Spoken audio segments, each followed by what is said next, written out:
sit down. Let's go, SEC members. Let's go.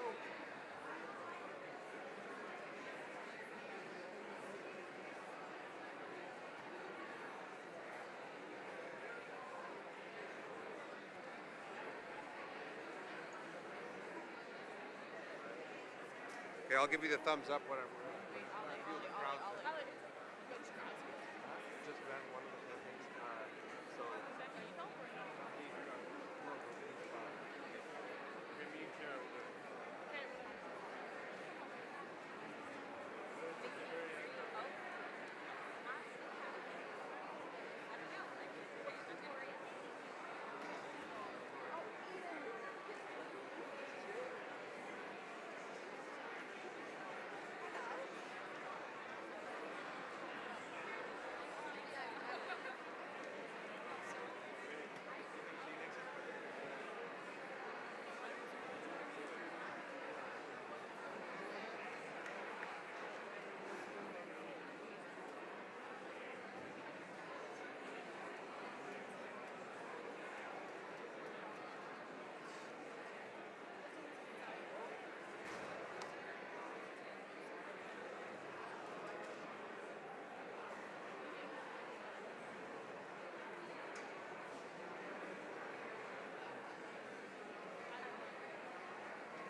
Please stand.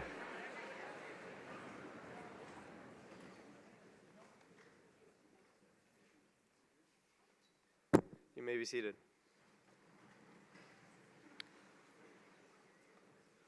Well, congratulations, especially grade 12s. Today is our last day of school, and yeah, it's good guys.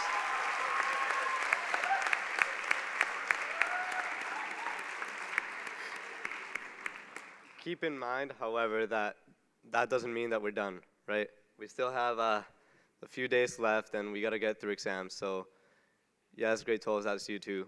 Get through your exams and keep up the good work that you've done all year, because you don't want to not finish what you started.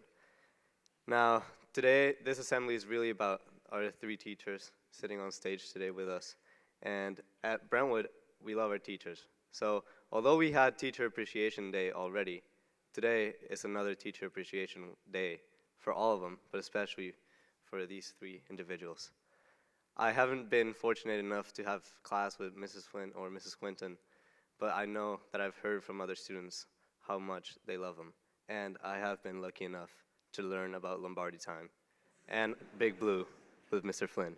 So I'd like to personally thank all of them for their service to the school. And now I would like to invite Ms. Wernmeyer to talk about Mrs. Quinton.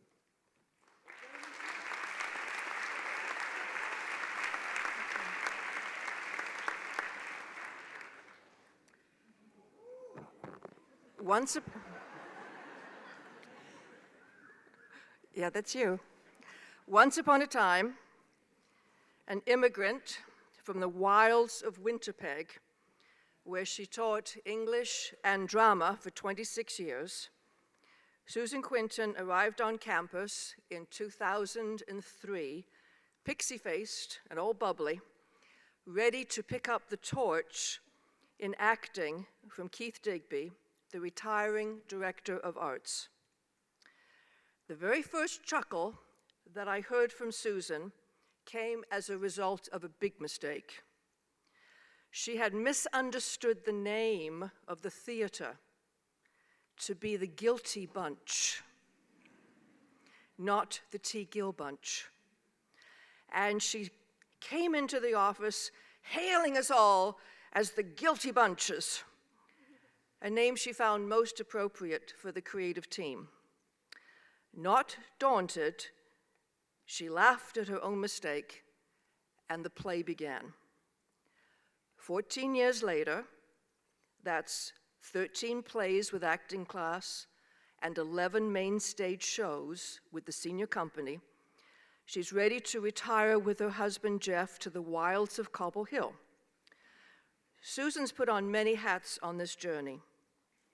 SAC sponsor, tennis coach, English teacher, drama teacher, director, all worn with the same enthusiasm and distinctive chuckle. I shared an office with Mrs. Quinton for many of those years and was the recipient of many of her wonderful quips, comments, sighs, and chuckles that emanated from her desk, particularly when marking English compositions. One year, Mrs. Quinton marked all the grade 11 compositions on the prompt, a memorable day. And tons of you wrote about your dying grandmother. So Sue asked head of English, Mr. Collis, for the prompt to be changed to something that wasn't so depressing. So he changed the prompt for next year, that following year, to surprise. And Sue marked the compositions again. Kid after kid wrote, I was never so surprised as I was on the day my grandmother died.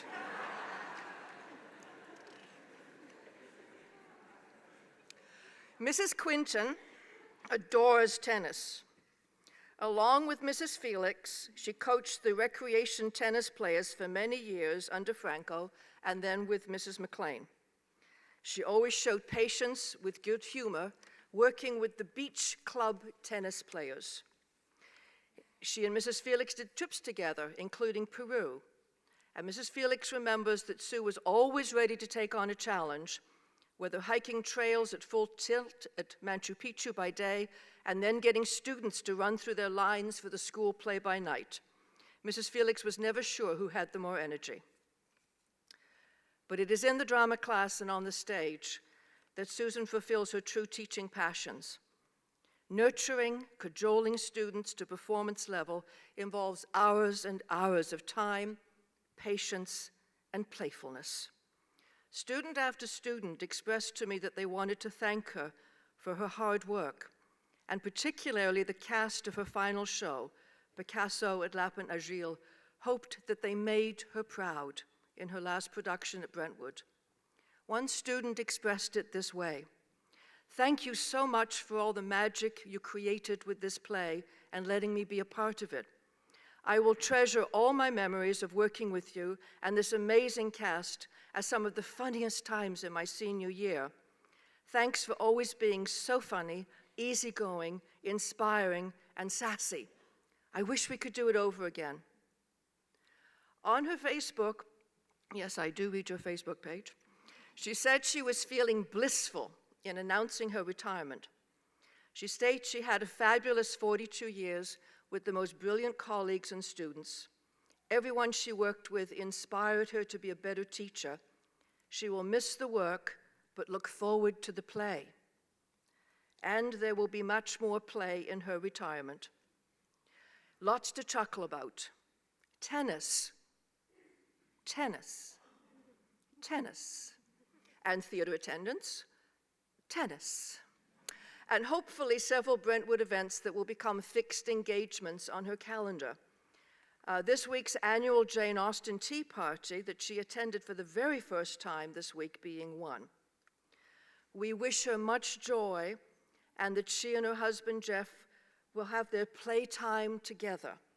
Two bon vivants with family and friends in the Cowichan Valley. Thank you, Sue.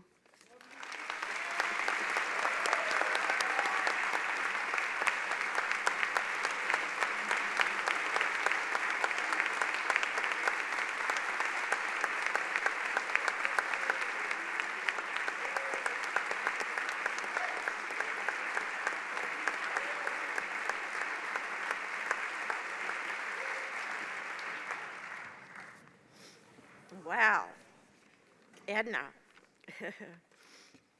thank you for your very generous words and for the past 14 years of leadership and supportive friendship.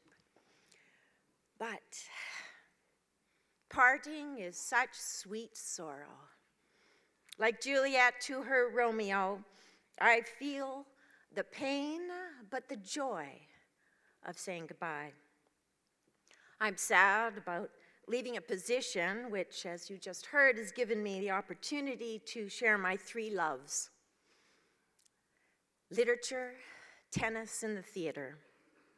I'm sad to say goodbye to my inspiring colleagues and my talented students, but I now enter a sweet new phase. A chapter, as another favorite British playwright of mine said, look on every exit as being an entrance to somewhere else. Tom Stoppard. Although optimistic and excited about the future, there are many things at Brentwood that I shall miss. So, I have composed a top 10 list. Top 10 reasons I will miss Brentwood.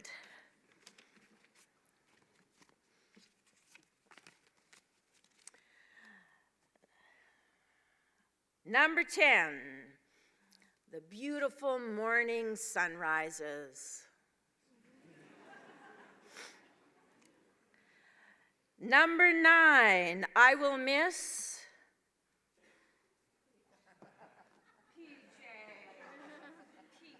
Someone's got to miss the dog. Number 8, I will miss those trips to New York City, Peru, Duncan. Number 7, oh, I will miss dressing up. Number 6, faculty fun.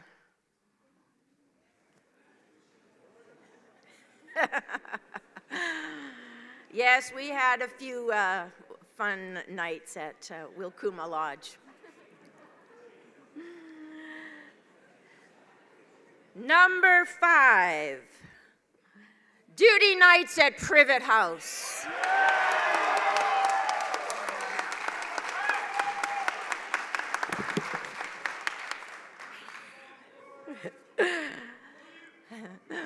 Number 4, hugs.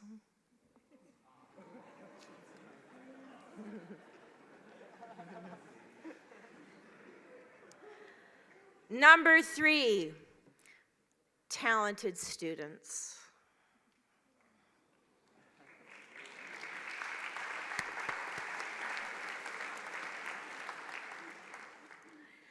Number 2, opening night excitement. And number 1,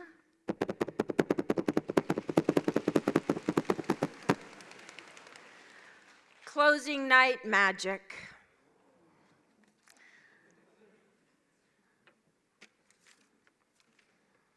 With my apologies to William Shakespeare, if my shadows have offended, think but this, and all is mended, that you have just slumbered here while these visions did appear.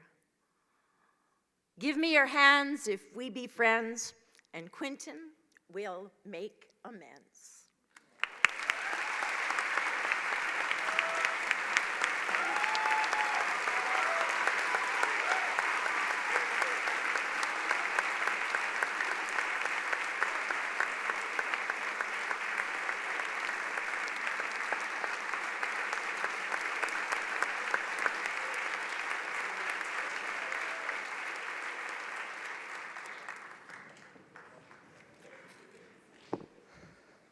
Thank you very much, Ms. Quinton. You will be greatly missed. Now we'll have Nurse Decker speaking for Mrs. Flynn. Good morning, everybody. This is about as easy as sticking myself with a 16-gauge needle. And I can sympathize now with all of you when you come and tell me that you're terrified of presentations. I feel your pain. And note to self, let's get a teleprompter here. Okay, it is my honor and a great delight to speak about Maggie Flynn. I know, funny. Mrs. Flynn followed her husband a year after Mr. Flynn had arrived here. Mrs. Flynn came in 1999, and she was hired by Bill Ross and has worked for 3 heads in her career here. A little story, she once let the girls in Mac House gag and tie up Mrs. Pennells in the Mac House phone booth. And actually, she may still be there. I'm not quite sure. Someone should probably check on that. And Mr. Patel, of course, has been her favorite. Whatever. When she was hired, her roles included a French teacher, university counselor, and a volleyball coach. All 5 feet of her just like skimming under the bottom of a volleyball net. In her second year here, she was asked to consider taking over a girls' house. And Mrs. Flynn, who had raised, with Mr. Flynn, I guess, 3 boys of her own, and they thought, how hard could it be to look after 50-plus sweet young ladies? So she took the appointment. Little did she know that this would be the most challenging yet rewarding position she ever had. They moved into a detached house parent home that was adjacent to the MAC building, and this was a challenge in itself, keeping a watchful eye on the girls in the house from afar, crawling out of windows, boys sneaking in, etc. Eventually, the admin decided it was time to take a more proactive approach and attach a proper house parent suite to the MAC house. By this time, Mrs. Flynn had submersed herself in the life and drama and tears and joy of a girl's house, and it was a bit more stick handling than she was used to for caring for her own boys. The old house parent home was carted away on a barge, and it took everything to keep Mrs. Flynn from jumping ship. Mrs. Flynn was supported over the years by a number of assistants, and including for officially, for a period of time,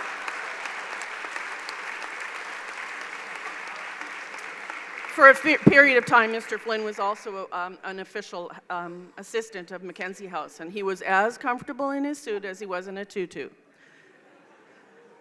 The Mac House girls were the most important part of Mrs. Flynn's Brentwood life, and she did everything to make their experience a home with loving, caring, and exciting opportunities.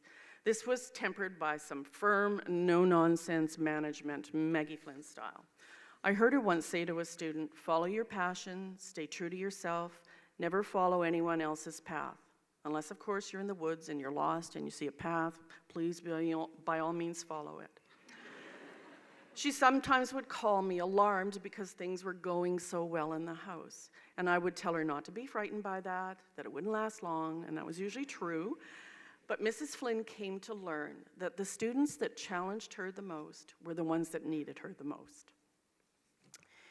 In September, annually, the first welcoming event was always the Mac House barbecue, where everyone, including the duty staff, had the opportunity to gather and begin the discovery of just who and what Mac House girls were made of. During Mrs. Flynn's tenure, Mac House established a lot of traditions that continue today. They had camping trips for the new students, their first weekend back with the grade 12s, and that was always a memorable trip. Mac House was the first house to take on organizing the very successful Run for the Cure, raising thousands of dollars for cancer research.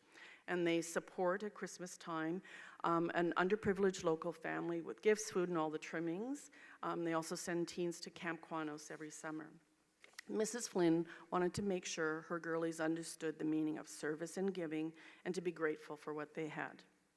The ever-popular Mac House skate was always well attended after the Ross Cup. I think hockey was an important part of the house. I'm not sure exactly about that, but I know some of the first girls who ever played on our hockey team, Brentwood hockey team, were Mac House girls.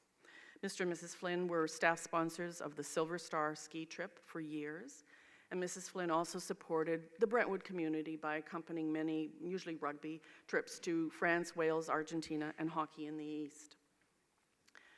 Open houses were always creative and a fun time. The most memorable was the Hogwarts theme, where Mrs. Flynn insisted that the house be allowed to run a zip line from Mackenzie House right across to Alex House. It was an engineering feat that required several safety permits, I think from the school, the municipality, and probably the Prime Minister.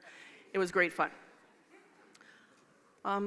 Mrs. Flynn was very proud of her Mac House boys, young Brentwood gentlemen that frequented the house. I think she thought that they were coming around to see her, but these poor guys, what they had to endure just to get close to their girlfriends.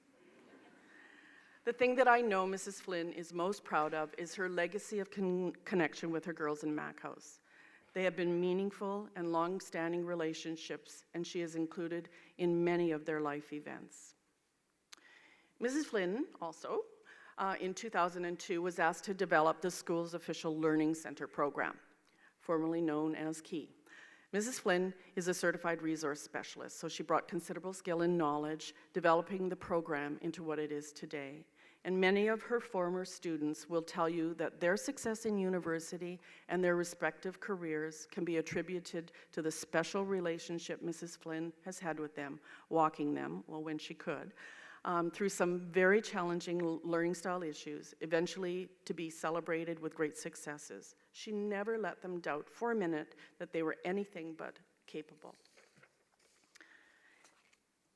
It was because of her confidence in Miss Chung that she decided that she could hand over the beloved Mac House reins and devote her time to the ever-expanding Learning Center.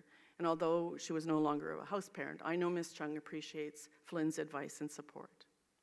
I remember being in the Learning Center one day, waiting to meet Mrs. Flynn about a student, and she announced, "Craig, you can't sleep in my class," to which Craig replied, "I know, but maybe if you were a little quieter, I could." Quiet, as we all know, is not Mrs. Flynn. The most engaging thing that I will miss about her is her laughter that can fill a room. None of this could have happened without the sacrifice her family has made to share her generously with our school. We are grateful to Brian and Jennifer, Scott and Susie and their children, and of course David, an old Brentonian who got to witness firsthand the commitment of their parents. There are some people that wanted to congratulate you, Maggie, on your retirement, some of your old house captains, so I think there's a video for it.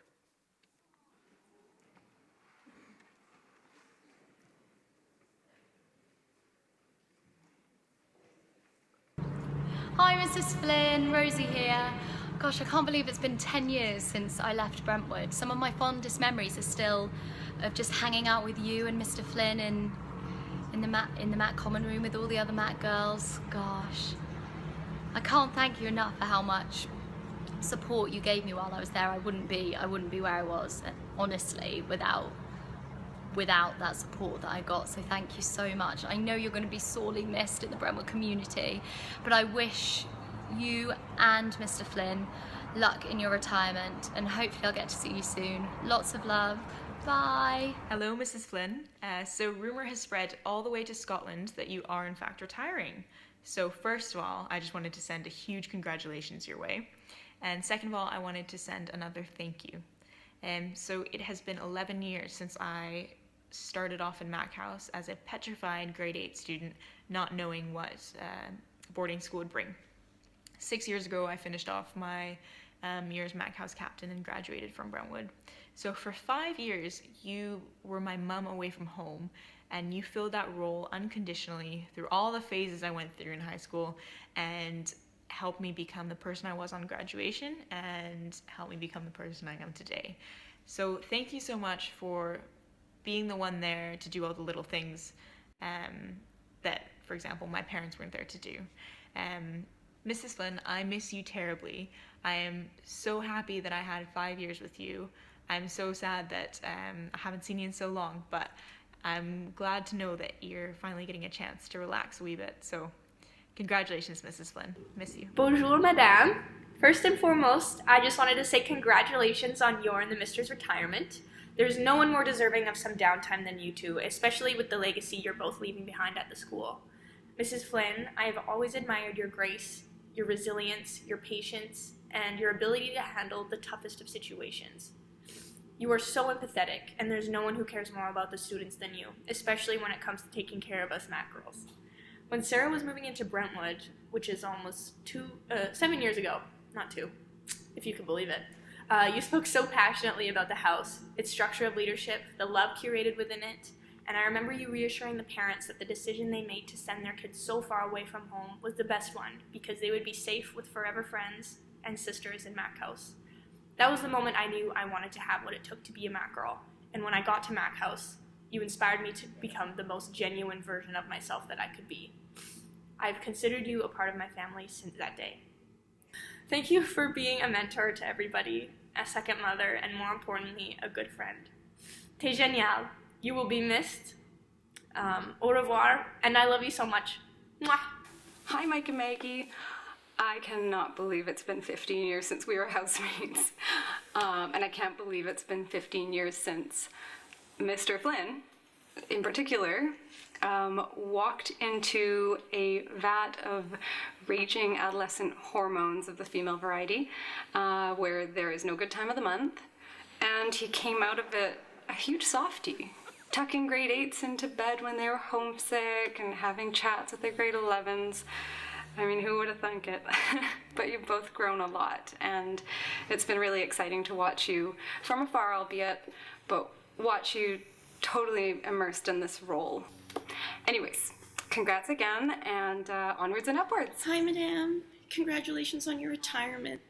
Goodness knows it's well deserved. I know the number of pitas that you've had to put up with over the years. I'm so excited to see where this next journey of your life will take you, the adventures you and the mister are going to have. But before you head out of those gates for the last time, I think you should know how much you're appreciated and loved by the students you've interacted with over the years, particularly your Mac girls.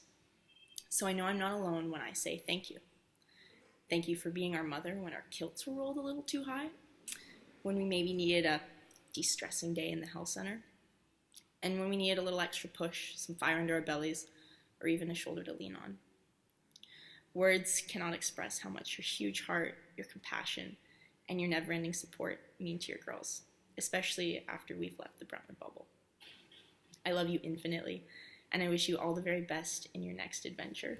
Oh, have fun. Hi, Mr. and Mrs. Flynn. Wow, Kiki, there's a kitten. I'm very, very happy for both of you that you were retiring, but very, very sad for all of the students that will not be able to be touched by the both of you. For me, personally, I would not be half the woman I am today without either of you. Mrs. Flynn, you are what motivated me to become a teacher. If I could impact a student the way that you've impacted me, I will know that I will forever be successful and proud and happy with what I have done with my life. I just can't even explain enough how thankful and grateful I am that I've had both of you to have touched my life. So you guys deserve such an amazing retirement, and I'm so happy for the both of you. And I hope that you just know that you've impacted my life in ways that are unimaginable. So thank you so much. Hi, Mrs. Flynn. We heard you're retiring. What do we say? Can you say happy? Happy. Retirement. Hiya. Mrs. Mimi. Flynn. Flynn. Hey. Take 10. Congratulations. Cheers.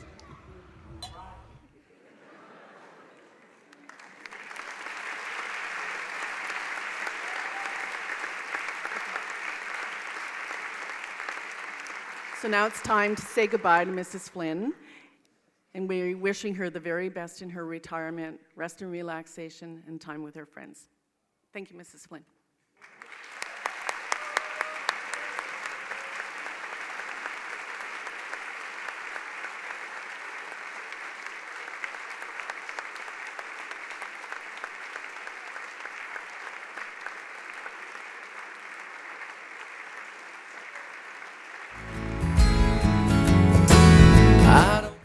Someone who walks away so easily. I'm here to stay and make the difference that I can make. Our differences, they do a lot to teach us how to use the tools and gifts we got here. We got a lot of...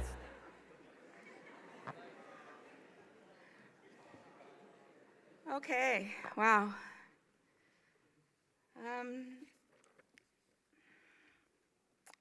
Okay. Nothing like duct tape or hockey tape to hold a speech together. Anyone that knows me knows I like to talk, but today's a little different, so I hope you'll bear with me and forgive me for scripting what I'm about to say. I felt that I needed to do that so that I didn't turn into a blubbering idiot, but most importantly, I didn't want to give Mr. Patel any more ammunition. For some reason, he seems to think I'm the town crier. It's so cool to have the family here. Thank you for coming, I hope, I think. There is no doubt that when we moved from Ontario, our lives were changed. Our oldest son, Scott, is still there. He didn't make the trip west. And however, having said that, we're so very proud of him because he has created his own family with our daughter-in-law, Susie, and our lovable granddaughters, Stella and Scarlett. And he's keeping the Flynn name well and alive in Aurora. Our move west gave our middle son, Brian, the impetus, which he needed, to pursue his post-secondary education in the Canadian Rockies.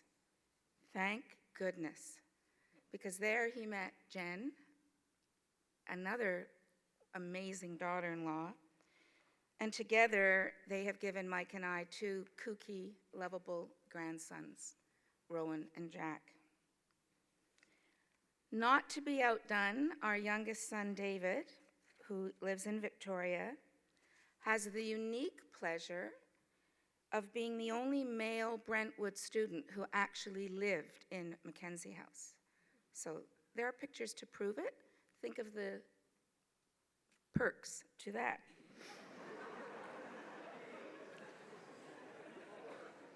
Some of our friends back east still think we are crazy for having moved out west from the center of the universe to teach at a school 6 days a week and live in a house with 65 plus teenage girls. Maybe we were. Maybe we still are a little crazy. Having said that, however, I don't have any regrets. And I know that Mike doesn't, even though he'll be the first to admit that he's afraid of girls.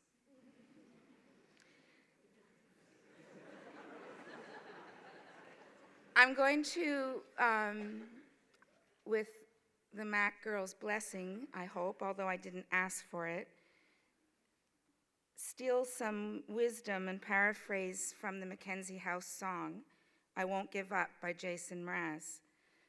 I couldn't have been prouder of the girls than when they decided to adopt this as their house song, because to me, his lyrics embody the grit, soul, and spirit that this wonderful community we call Brentwood is all about. And of course, the very essence and character of the Mac girls and the key, Mr. Patel, Learning Center students. Past, present, and future. I'm being very sincere right now. This is who you are. And it could not have been demonstrated any more significantly than at our last faculty meeting just yesterday. Your differences and diversity teach you how to use the gifts you have. You don't give up on each other, even if the skies get rough. You are not someone who walks away easily. You're here to stay, and you're here to make a difference. You are learning how to bend without the world caving in. You are learning what you've got, what you're not, and who you are. Over my last 18 years here, you've pushed me to be a better teacher, wife, mom, colleague, I hope, and friend, and for that I will always be grateful. I have had to learn what I've got and what I'm not and who I am. I'm excited for what retirement will bring. I'm not really sure what it is, but we'll figure it out. Time to spend with Mike, with my sons, my daughters-in-law, my grandchildren. Time to travel. My first goal, and I actually do set goals, is to not ditch Mike. No, that didn't come out right. Like halfway through our road trip this summer. Let's be real clear there, okay? Like we've got like 2.5, 3 months in a vehicle together. Yeah, that could require some grit and joy. I will give back somehow in a different way, somewhere in the Cowichan Valley, who knows? I know that I'm loved, and I'm very lucky to have been here and ended my teaching career with you guys. You are such incredible kids and colleagues. It just doesn't get any better. Thank you for being you. I'm giving you all my love, and I want you to keep looking up. Thank you.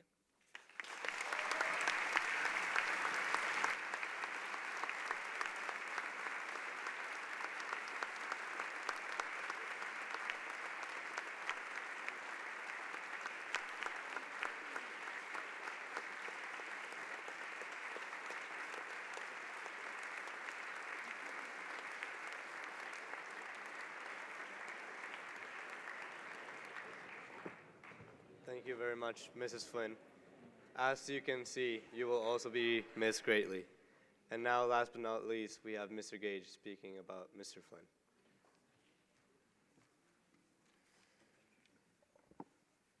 Mr. Flynn, you have a lot to answer for. I don't think where you're sitting is quite going to do it. I'm sorry.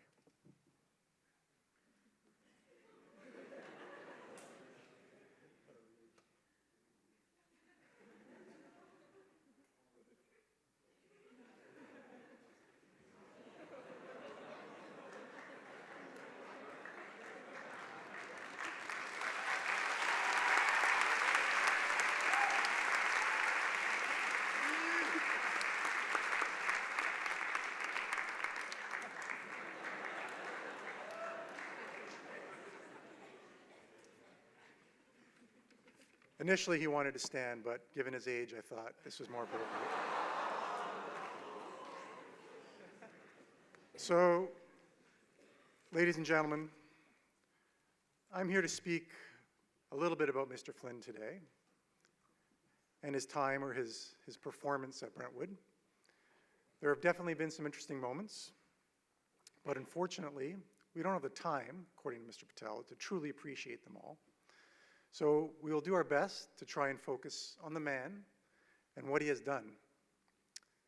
Now, Mr. Flynn, as you know, hates the spotlight. He asked me to speak today, probably thinking that he still had some power over me as my head of department, and he begged me to be as short as possible. In fact, he even gave me a script, which I have right here. Mr. Flynn, he came, he worked, he left.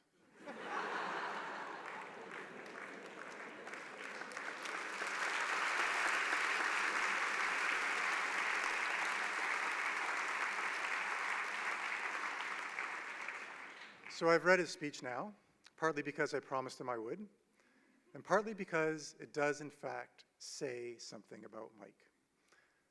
Problem is, there's lots to say about Mike and his Brentwood story. Most of it's pretty good, Mr. Flynn. But I know that we won't be able to truly capture in words all that he has done, not just for the school, but more importantly for the students that have come through his life during his time here at school.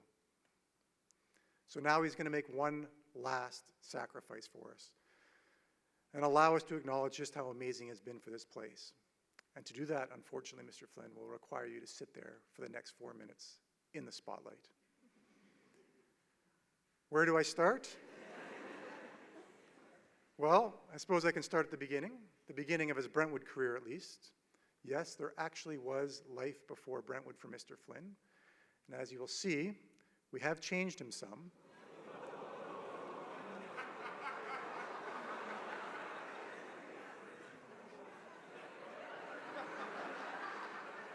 He arrived here in 1998 after working almost a decade in sales, including close to 6 years with IBM. And when he arrived, the school was certainly a very different place than it is now. Yes, it looked different. The food in the dining hall certainly tasted different, but much more than that has changed, and for the better since Mike's time here. And his fingerprints are everywhere. He's done a great deal to make this a better school. And some of these things that he's done are easy to see, very tangible. But some of it is attributable simply to the way he has led his life. The example that he sets day in and day out in what he does here. Now, I know Mr. Flynn's background is in sales, but I certainly think of him more as an entrepreneur. When Mike arrived, there was no business department, literally. No business teachers, and the only course offered was an afternoon club called entrepreneurship. Mike ran the Entre Club for 1 year, and then marched into Mrs. Pennell's office and promptly informed her that he refused to teach this course again, at least as it was. He felt that no assignments and no outside class projects made a mockery of the subject. If the school wanted him to teach entrepreneurship, he would do it as a full academic class or not at all. The next year, it was added to the morning timetable, and so our business department was truly born. Since that time, he has grown the department by adding 5 more electives, somewhere between 8 and 10 full classes, depending on the year, and a department with 4 teachers. Mike's business department is now one of the more robust high school business departments in the province and a model of experiential learning. Before Mr. Flynn, there was nothing. But Mike has never just been about the learning that takes place in the classroom. He's coached a variety of sports and given everything he has to each and every one. There is no part-time in Mr. Flynn. His football background, work ethic, organizational skills, and understanding of what it takes to be a high-level athlete have been a massive asset to all the different programs he's been involved with. The rugby club being one of them, where he was also an assistant coach for 2 AA provincial championship teams. We're trying to convince him to come back and maybe get one more. As much as he has done in rugby, he has done even more in hockey. Just as he did in the business department, he has taken a small, fledgling program and grown it to what it is today. One of the most heavily subscribed athletic programs in the school, with roughly 55 athletes of all skill levels and backgrounds participating. He has spent thousands of hours at the rink and educated generations of athletes on how important it is to turn and burn, among other things. It's easy to take what he's done with our hockey program for granted, but those who have worked with him will have at least a small idea of just how massive a job it is to run a program of this magnitude at our school. He has become the face, maybe not a pretty one, but the face of high school hockey around the province. And he has turned the Ross Cup into the premier high school tournament in British Columbia.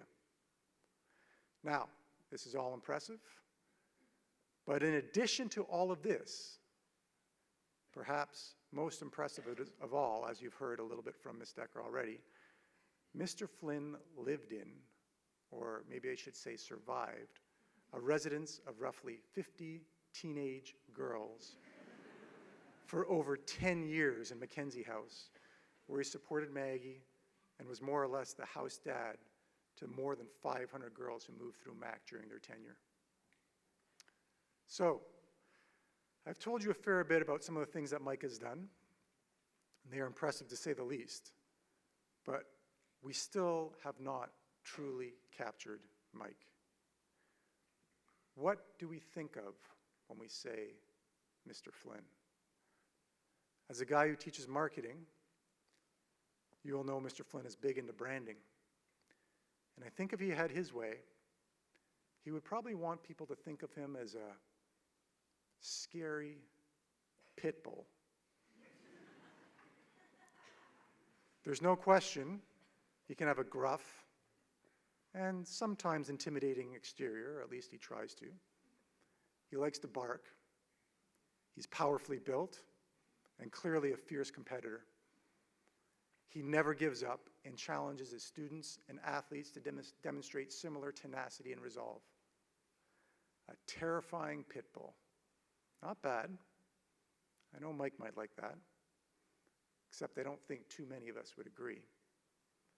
Anyone who's been taught by him, coached by him, lived with him, or worked with him probably thinks of him a little bit more as the lovable bulldog.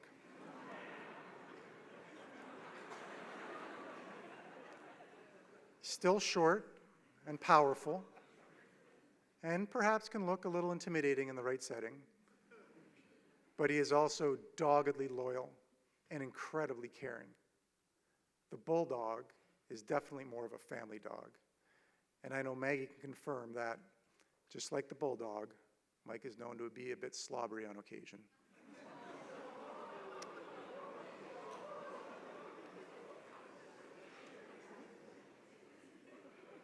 Mike will do anything for his students, and when he is not here working for them, he is 100% committed to his family. I know he's already raised some terrific boys, but he has now fully embraced his role as a grandpa.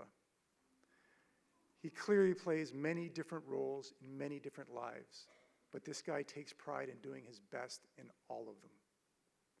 For me, he is a bit of a father figure, certainly a mentor, but mostly a friend. I can't tell you how honored I am to be thanking him on behalf of the school. Mike, it's been quite a performance.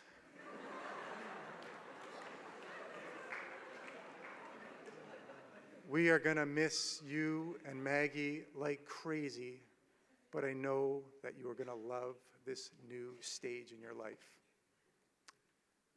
Turn and burn, Mike Flynn. Thank you, and we love you.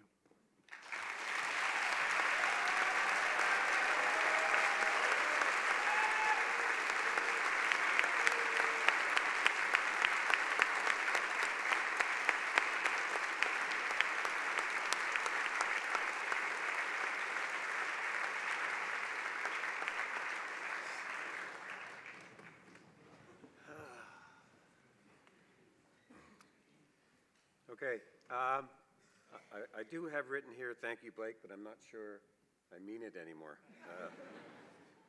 But more important, thank you, Brentwood. Thank you for the applause, and thanks to you guys up there for coming.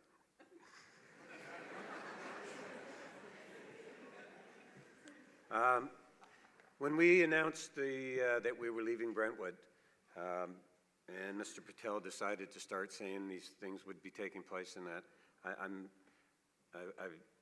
I've expressed my opinions to him on a few occasions. He's not listened. Because I don't know what the fuss should be about. Partly what Mr. Gage just said to you about the speech, I think that's the essence of what we do here. And if we buy into the program at Brentwood, we buy into everything that goes on, that's what this is about. Those of you who know me well know I love our uniform days. I dress up and I'm pretty conservative and things. So for me to put this on today was a little bit out of character. But I put it on for two reasons. The first being that 50 of you in this audience and a few of the adults decided to give me this at the end of the hockey banquet. And I don't know if you know how much I really appreciate it.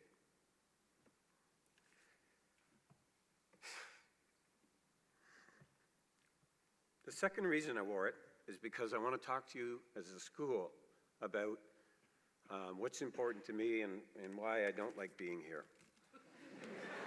On stage, sorry. Let me qualify that. You know, sport is a big part of my life through university and all the way through the kids growing up and driving all over the place and coaching some of them and whatever. But to me, I'm going to use sport as a bit of an analogy today, and this jersey is emblematic of it. We like to look in sport and say the success of the team is far greater than and more important than the success of the individual. And in hockey, quite often they talk about the name on the front is more important than the name on the back. And to me, I think that that's the essence of what Brentwood is and can continue to be. I feel privileged to have been part of the Brentwood team in whatever I've done, whether it's been in the classroom, on the pitch, or on the ice.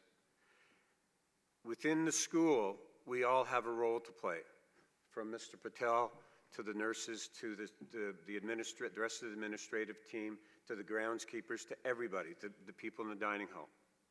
And more important, you have a role to play.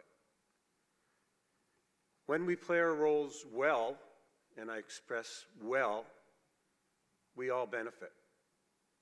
A great example of that is what took place this past weekend when we had 24 or 26 teams from around the province come and we hosted the Provincial Sevens Rugby Championship. Those people who work in our facilities and grounds crew did an amazing job. And not just that, as soon as the tournament was over, Jay was out and he's cutting the grass because the next day we have something else going on and we got to make Brentwood look good. But everybody doing their little jobs like that, not worrying about who's going to get the credit, makes us all much better, and we will be, as a group, much more successful.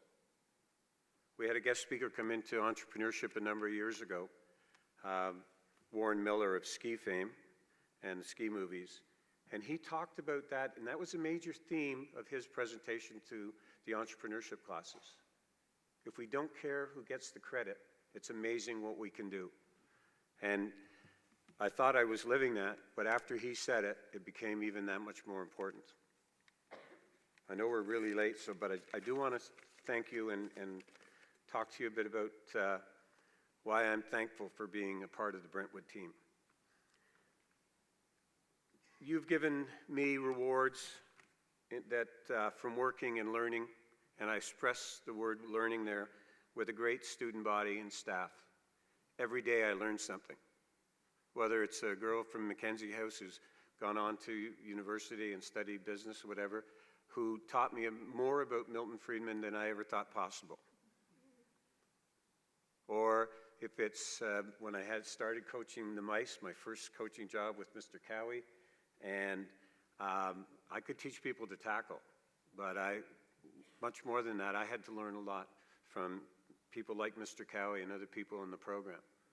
And 17 years or 15 years later of coaching rugby, I'm still learning. The whole sevens thing was new.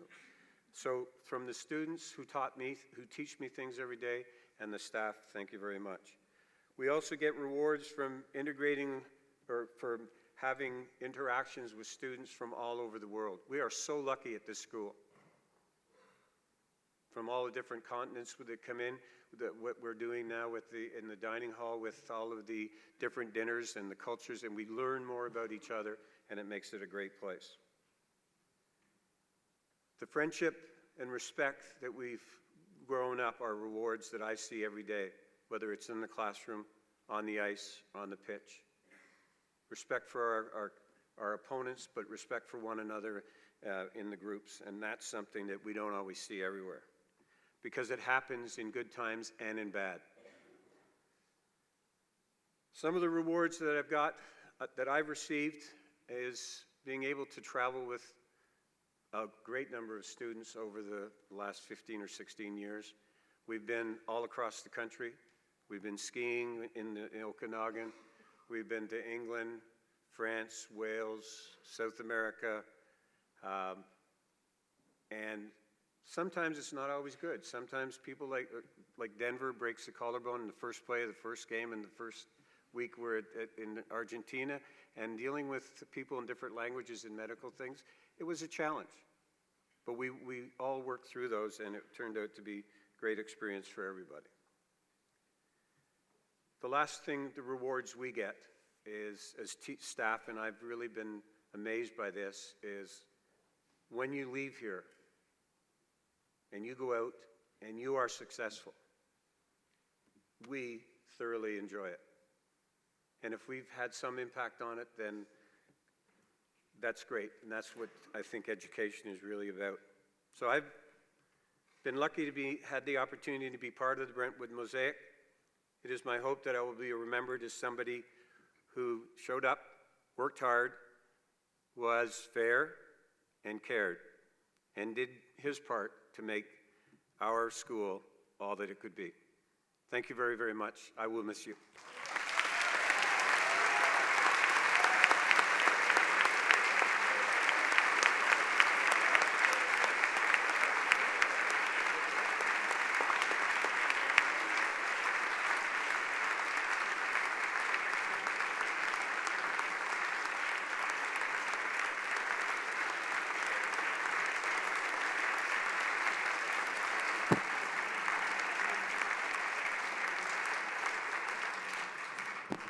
Thank you very much, Mr. Flynn, for sharing your experience with us all these years. And as a last thank you on behalf of all the student body, I'd like to present all three of you with some gifts from our students.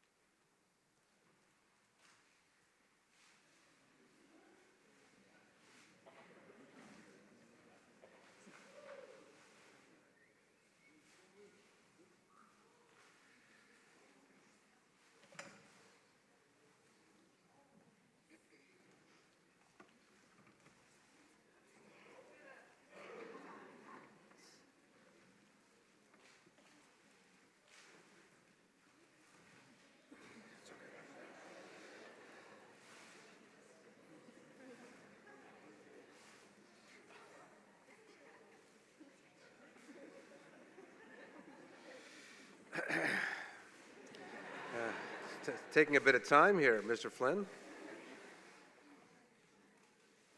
So these are gifts dedicated from the students to our wonderful faculty here. So another round of applause for them too, please.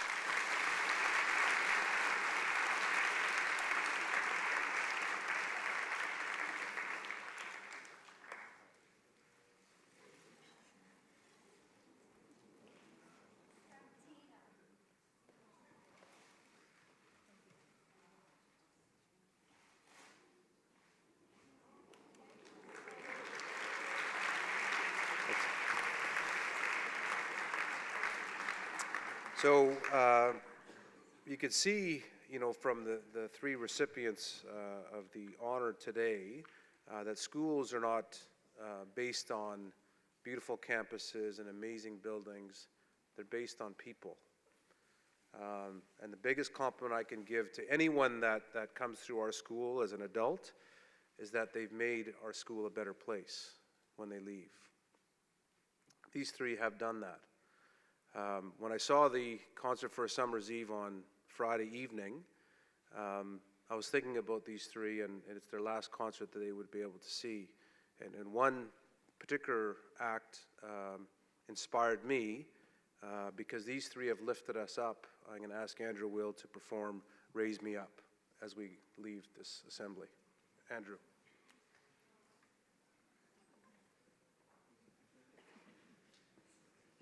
After Andrew's performance, it's off to period 4.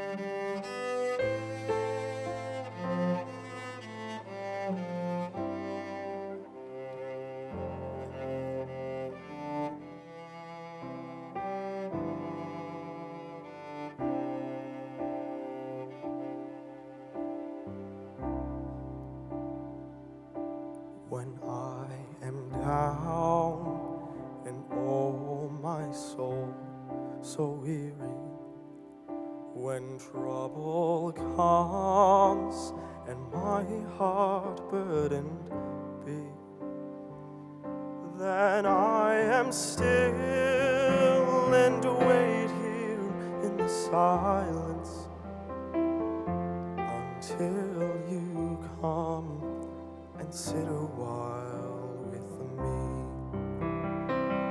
You raise me up so I can stand on mountains. You raise me up to walk on stormy seas. And I am strong when I am on your shoulders. You raise me up to more than I can be.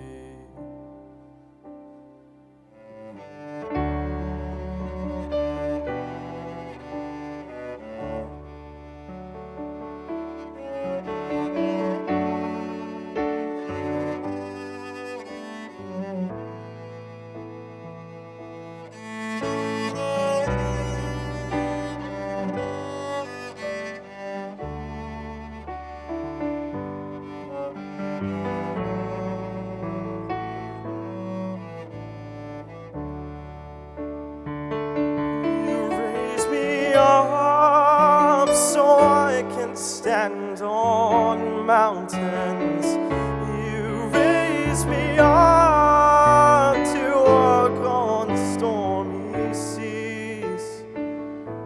And I am strong when I am on your shoulders. You raise me up to more than I can be.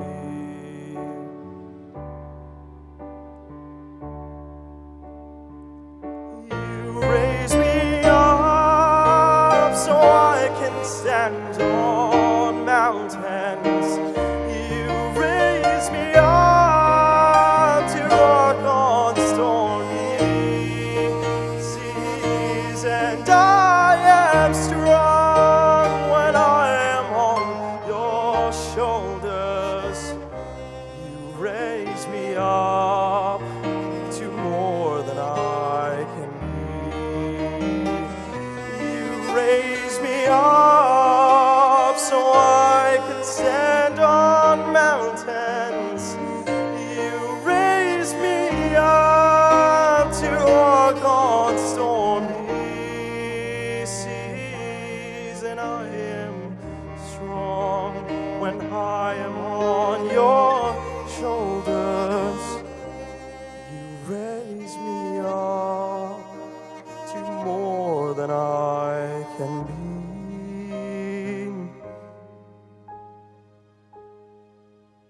You raise me up to more than I can be.